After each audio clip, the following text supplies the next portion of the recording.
नमस्कार मित्रों, Shekhar astrology YouTube channel पे हमने जो शनि ग्रह की चर्चा प्रारंभ की थी, यानी शनि ग्रह के विभिन्न लग्न पर क्या प्रभाव होता है, पे जो चर्चा शुरू की थी, उसमें आज हम चर्चा लेकर आए हैं धनु लग्न के बारे में। आज के इस वीडियो में जानेंगे कि धनु लग्न वालों के लिए शनि क्या प्रभाव रखते हैं एवं धनु लग्न की कुंडली में शनि पहले भाव से लेकर 12वें भाव में विराजित होकर कहाँ शुभ प्रभाव रखते हैं और कहाँ अशुभ प्रभाव रखते हैं, और यह शुभ प्रभाव और अशुभ प्रभाव क्या होता है, इसके बारे में विस्तार से हम जानेंगे। तो आइए बिना किसी विलंब के वीडियो को प्रारंभ करते हैं। प्रारंभ करने से पूर्व आइए जानते हैं शनि के नैसर्गिक गुण क्या होते हैं, यानी कारकत्व क्या होते हैं।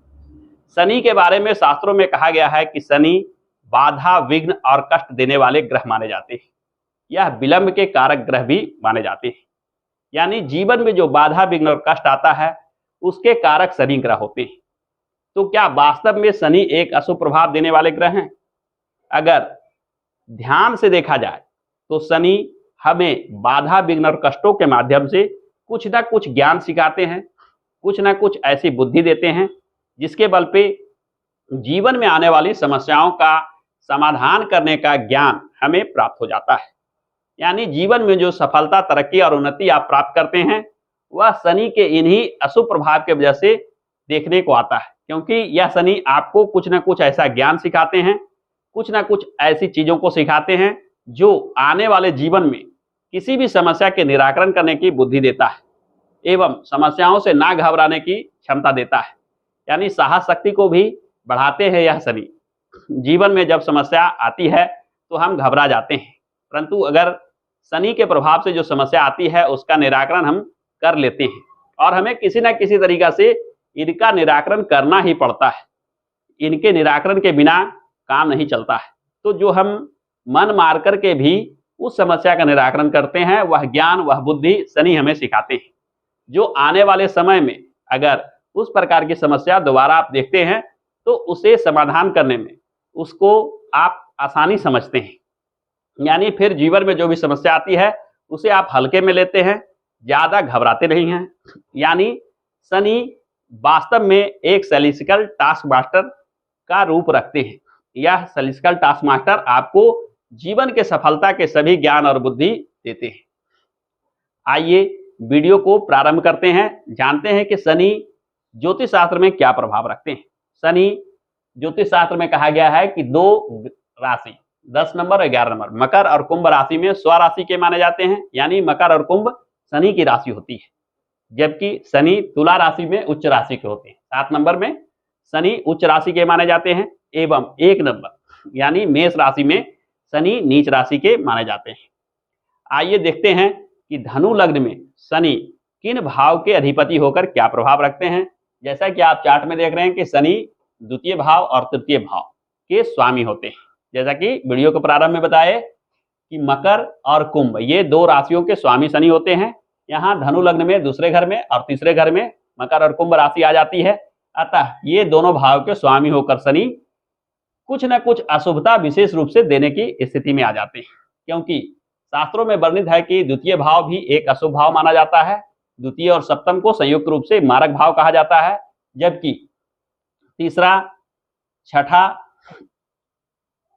एवं 11वां ये संयुक्त रूप से त्रिशदाय भाव कहा जाता है, और इन तीनों भाव के अधिपति को भी अशुभ माना जाता है। यानी मारक भाव के अधिपति होकर एवं त्रिशदाय भाव के अधिपति होकर शनि धनु लग्न वालों के लिए अशुभ फल देने की स्थिति में आ जाते हैं।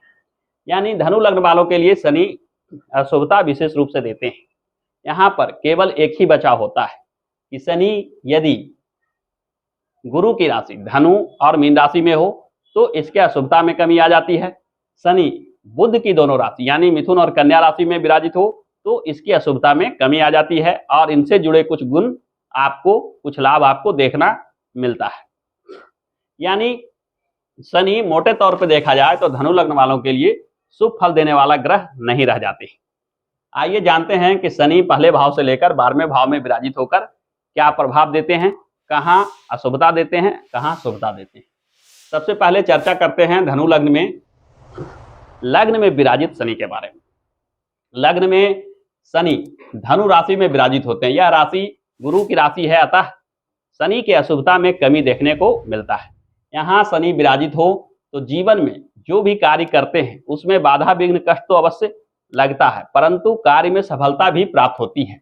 यहाँ शनि विराजित होकर आत्मविश्वास के कमी जैसे चीजों को देते हैं। जीवन में वैवाहिक सुख में कमी के कारक भी यह शनि बन जाते हैं, क्योंकि शनि यहाँ विराजित होकर सीधे विवाह भाव को भी देखते हैं। जब यह शनि किसी शुभ ग्रह के साथ विराजित हो तो शनि की अशुभता बिल्कुल न्यून हो जाती है और कहीं ना कहीं शुभता देखने को मिलता है। यानी शनि के शुभ ग्रह के साथ योग करने से ही यहाँ शुभता प्राप्त हो सकती है। पहले भाव के बाद यदि चर्चा की जाए द्वितीय भाव के बारे में, द्वितीय भाव में शनि स्वग्रही के विराजित होते हैं। यहाँ शनि विराजित होकर कुछ न कुछ शुभ फल अवश्य देते हैं। शनि उन चीजों के माध्यम से धनार्जन में लाभ देते हैं जो शनि से जुड़ा क्षेत्र हो। शनि से जुड़े क्षेत्रों में जब आप कार्य करते हैं तो आपको लाभ अवश्य प्राप्त होता है। धनु राशि के साथ साथ धनु लग्न के कुंडली में शनि द्वितीय भाव के स्वामी होकर धनाधीश, धन के अधिपति कहे जाते हैं, अतः धन अर्जन के मामले में यह शनि सहयोग करते हैं। द्वितीय भाव के बाद यदि चर्चा की जाए तृतीय भाव में विराजित शनि के बारे में, तृतीय भाव में शनि भी स्वग्रही के विराजित होते हैं। यहाँ शनि पराक्रम की अधिकता देते हैं। हालांकि पराक्रम की अधिकता कहीं ना कहीं बाधा विघ्नों का संकेत भी करता है। जीवन में जब जरूरत से ज्यादा बाधा विघ्न आती है तभी आप पराक्रम दिखाते हैं। यानी जीवन के बाधा विघ्न और कष्टों को सहने की शक्ति, बाधा विघ्न और कष्टों से लड़ने की शक्ति यह शनि आपको देते हैं। यहाँ शनि विराजित हो तो आप हर एक बाधा विघ्न का मुकाबला करके जीवन में सफलता प्राप्त करते हैं। तृतीय भाव के बाद यदि चर्चा की जाए चतुर्थ भाव में विराजित शनि के बारे में, यहाँ भी शनि मीन राशि यानी गुरु की राशि में विराजित होते हैं। यह भाव माता, भूमि, मकान, सुख इत्यादि का भाव माना जाता है, अतः इन चीजों को लेकर शनि कुछ न कुछ शुभ प्रभाव अवश्य देते हैं। धनु और मीन ये दोनों राशि गुरु की राशि होती है। यहाँ विराजित होकर शनि अपने अशुभता में कमी ला देते हैं, अतः यह शनि आपको भूमि, मकान, माता इत्यादि का सुख विशेष रूप से देते हैं। चतुर्थ भाव के बाद यदि चर्चा की जाए पंचम भाव में, तो यहाँ शनि का विराजमान होना अत्यंत अशुभ स्थिति कही जाएगी। यहाँ विद्या भाव में शनि मेष राशि यानी नीच राशि के विराजित होते हैं, जो विद्या प्राप्ति में बाधा विघ्न का कारक बन जाते हैं। साथ ही साथ यह भाव संतान से जुड़ा हुआ भाव होने की वजह से संतान प्राप्ति में भी बाधा विघ्न देखना पड़ता है। पंचम भाव के बाद यदि छठे भाव की चर्चा की जाए तो एक अशुभ ग्रह का अशुभ भाव में विराजित होना अशुभता में कमी ला देता है। अतः छठा भाव में शनि का विराजमान होना रोग, ऋण, शत्रु से बचाव का कार्य करता है। यहाँ शनि का विराजमान होना अनेक मामलों में आपको लाभ देता है। रोग, ऋण, शत्रुओं से जो हानि हो सकती है उससे बचाव करते हैं यहाँ विराजित होकर शनि। यदि चर्चा की जाए सप्तम भाव में विराजित शनि के बारे में, सप्तम भाव में शनि का विराजमान होना कुछ न कुछ विद्या, बुद्धि, विवेक देते हैं, क्योंकि यह मिथुन राशि बुध की राशि होती है। यहाँ शनि का विराजमान होना कुछ न कुछ बुध से जुड़े गुणों को बढ़ा देते हैं। परंतु सप्तम भाव विवाह भाव में शनि का विराजमान होना, दैनिक रोजी रोजगार के भाव में शनि का विराजमान होना, इन दोनों चीजों से जुड़े बाधा, विघ्न और कष्ट को दे सकते हैं। यानी वैवाहिक जीवन हो या दैनिक रोजगार का क्षेत्र हो, यहाँ शनि जब विराजित होते हैं तो बाधा, विघ्न और कष्ट दे सकते हैं। सप्तम भाव के बाद यदि अष्टम भाव की चर्चा की जाए तो अष्टम भाव में शनि कर्क राशि के विराजमान होते हैं। कर्क राशि के शनि अत्यंत अशुभ प्रभाव देने वाले बन जाते हैं। यहाँ शनि का विराजमान होना पैतृक संपत्ति से कहीं ना कहीं बाधा विघ्न के चलते आपको पीछे छोड़ देते हैं, यानी आपको प्राप्त होने में बाधा विघ्न लग जाता है। कोई भी पैतृक वाद विवाद हो उसमें आप पड़ जाते हैं। हालांकि यह भाव गुप्त ज्ञान का भी भाव होता है, यानी प्रारंभिक समय से ही आपका रुचि तंत्र मंत्र, ज्योतिष, अध्यात्म जैसे चीजों में रहती है, परंतु कर्क राशि के शनि इन चीजों में भी ज्ञान प्राप्त करने में बाधा विघ्न खड़ी कर देते हैं। आपकी सिर्फ रुचि होती है, इन क्षेत्रों में भी सफलता प्राप्त नहीं होती है। यानी विशेष प्रकार के बाधा विघ्न देखना पड़ता है जब शनि अष्टम भाव में कर्क राशि के विराजमान। अब हम चर्चा करते हैं नवम भाव में शनि के विराजमान होने की। यह भाग्य भाव, धनु लग्न वालों के लिए भाग्य के कारक सूर्य होते हैं। यहाँ शनि का विराजमान होना शत्रु ग्रह का विराजमान होना भाग्य में बाधा विघ्न और शनि के अपने कारकत्व यानी विलंब को भी दर्शाते हैं, यानी भाग्य का सहयोग जीवन में कम प्राप्त होता है। शनि का नवम भाव में विराजमान होना शुभ संकेत नहीं माना जाता है। शनि का धनु लग्न वालों के लिए ऐसे ही शुभ प्रभाव नहीं होता है, साथ ही साथ शनि के अपने शत्रु के घर में विराजमान होना अशुभता को बढ़ा देता है। यदि हम चर्चा करें दसम भाव में विराजित शनि के बारे में, दसम भाव में शनि कन्या राशि के विराजमान होते हैं। कन्या राशि बुध की राशि होती है, अतः शनि बुध के कुछ शुभ गुण आपको देते हैं, जैसे विद्या, बुद्धि, विवेक, कोई कार्य करने की स्किल जो होती है, बुद्धिमत्ता जो होती है, वो शनि आपको देते हैं। शनि अपने क्षेत्र में जैसे बिजली से चलने वाले स्वचालित उपकरण हो या कल कारखाने से जुड़ा कार्य हो या किसी भी प्रकार का यांत्रिक कार्य हो जिसमें शनि अपना अधिकार रखते हैं, उन चीजों की बुद्धि देता है। उन चीजों में रोजी रोजगार शनि देते हैं, यानी दसम भाव में शनि विराजमान हो तो आपको इन क्षेत्रों में रोजी रोजगार का प्रयास करना चाहिए, इसमें सफलता आपको अवश्य मिलता है। एकादश भाव की अगर चर्चा की जाए तो एकादश भाव में शनि उच्च राशि के विराजमान होते हैं। शनि जब उच्च राशि के विराजमान हो तो निश्चित रूप से मानिए कि शनि के नैसर्गिक गुण बढ़ जाते हैं। शनि जो लाभ दे सकते हैं वह बढ़ जाता है।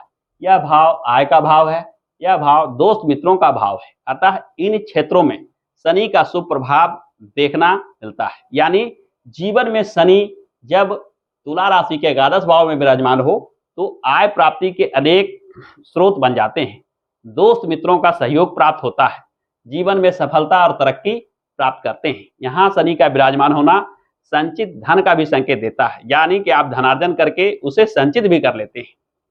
अंत में चर्चा अगर हम करें वृश्चिक राशि में विराजित 12वें घर के शनि के बारे में, यहाँ शनि वृश्चिक राशि में विराजमान होकर कहीं ना कहीं अशुभ फल को देने की स्थिति में आ जाते हैं। यह 12वां भाव व्यय का भाव माना जाता है, यानी व्यय की अधिकता अनेक ऐसे चीजों में आपका व्यय करवाता है जहां कोई लाभ प्राप्त नहीं होता है, यानी अनावश्यक खर्च को बढ़ा देते हैं द्वादश भाव में विराजित होकर शनि। तो इस प्रकार से हमने देखा कि धनु लग्न वालों के लिए शनि विशेष रूप से अशुभ प्रभाव देने वाले ग्रह बन जाते हैं। पहले भाव से लेकर 12वें भाव में कहीं कहीं कुछ शुभ फल तो देते हैं, परंतु मोटे तौर पे शनि अशुभता विशेष रूप से देते हैं। धनु लग्न में यदि आपका जन्म हुआ हो तो शनि के शांति का उपाय आपके लिए अत्यंत आवश्यक है। धनु लग्न वालों के जीवन में शनि बाधा विघ्न और कष्ट के अलावे कुछ नहीं देते हैं, अतः यदि आपका जन्म धनु लग्न में हुआ हो तो आपको शनि शांति का निश्चित उपाय करने चाहिए। यदि शनि शांति के उपाय की बात की जाए तो जैसा कि आप चार्ट में देख रहे हैं कि अशुभ शनि के शांति के लिए सबसे पहले जो उपाय आता है वह आता है शनि के मूल बीज मंत्र का जाप करना। शनि का मंत्र है ओम शं शनिश्चराय नमः। इस मंत्र को 108 बार नियमित रूप से जाप करने से शनि के अशुभ प्रभाव कम होते जाते हैं। धनु लग्न वालों के लिए शनि का यह यंत्र शुभ फल देने की स्थिति में नहीं रहता है, अतः इस यंत्र को बनाकर धारण नहीं करना चाहिए। यदि चर्चा की जाए शनि के शांति से जुड़े दान के बारे में तो शनि के वस्तुओं में काला तिल, उड़द की दाल, काले कपड़े, जूता चप्पल, लोहा एवं सरसों का तेल, कंबल, धन यानी नकदी रुपया पैसा जैसे चीजें आती है। यदि आप इन चीजों का दान करते हैं तो शनि के अशुभता को कम कर सकते हैं। तो जीवन में शनि अगर दे रहे हो बाधा विघ्न कष्ट और जीवन में सफलता प्राप्ति करने में हो रहा हो विलंब या किसी प्रकार के समस्या का कारण बन रहे हैं शनि, तो शनि के शांति के इन उपायों को अवश्य करना चाहिए। शनि के शांति में अन्य उपायों की अगर चर्चा की जाए तो हनुमान जी से जुड़े पूजा पाठ, भगवान शंकर से जुड़े पूजा पाठ भी शनि के अशुभ प्रभाव को कम करता है। अतः इन चीजों को पालन करके धनु लग्न वाले जीवन में सफलता और तरक्की आसानी से प्राप्त कर सकते हैं। तो आज के वीडियो में बस इतना ही। आशा करता हूं कि आज का यह वीडियो आपको पसंद आया होगा। यदि आज का यह वीडियो पसंद आया है तो हमारे इस वीडियो को लाइक करें, दोस्तों के साथ शेयर करें, साथ ही साथ हमारे इस चैनल को सब्सक्राइब करके बेल आइकन को अवश्य दबा लें ताकि इस चैनल पर आने वाले ज्ञानप्रद वीडियो आपसे छूट ना जाए। हमारे साथ अंत तक बने रहने के लिए बहुत बहुत धन्यवाद।